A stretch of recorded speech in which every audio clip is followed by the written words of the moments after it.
Since we're talking about creation, we're talking about the world. I want you to picture a very large orbital thermometer, a thermometer the size of a space station. And outside, an astronaut has wandered to try to measure what I like to call the temperature of space. Hold a thermometer, hold it out in space. How cool and smooth the knot in place. How dark, how clear that thermometer, not out into space. That's no place, go place for heat or cold, or am I too bold? And then I want to take you on a little philosophical journey. This is called There Is No Ultimate Question. If there was an ultimate question, there could be an end to time's double bend. The spiral helix of when could hardly ever again expose to its friends its hopes or its plans or suggest what it really intends.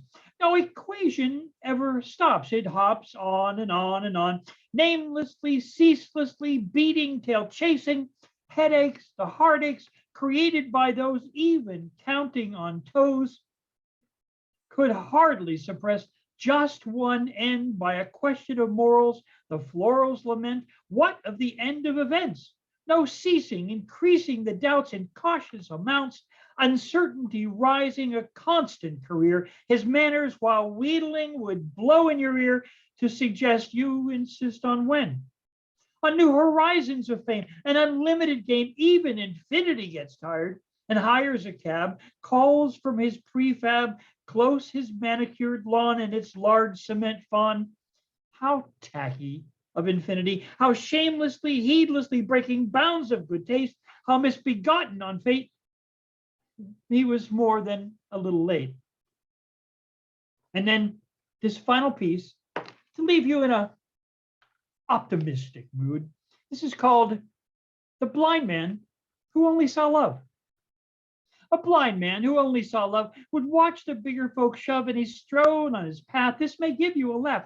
He smiled at the way that pain led the day, and the humans would shout at the few that got out of the chains in the street, on the wrists and the feet of the downcast lot, and the drunken sot. They moaned. He would look at a street that was spattered with blood. He's a laugh on the path, but he only saw love. There was fear in the air, but you'd know not when he's there.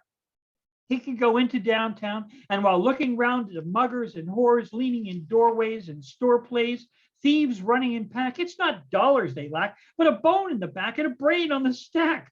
A knife or a gun, just a little clean fun. With their fear, they infect with their desperate neglect. It's the city's effect. Even children are infected, not corrected. They just stare. So dark out there. But the blind man's still smiling. He's a grin in the wind.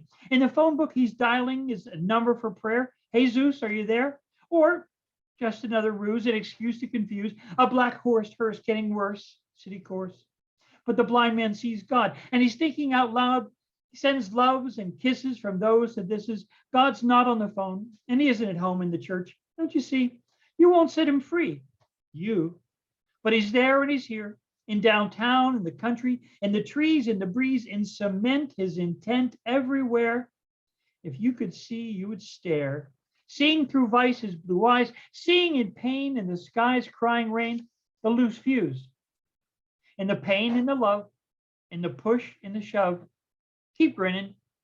You're winning.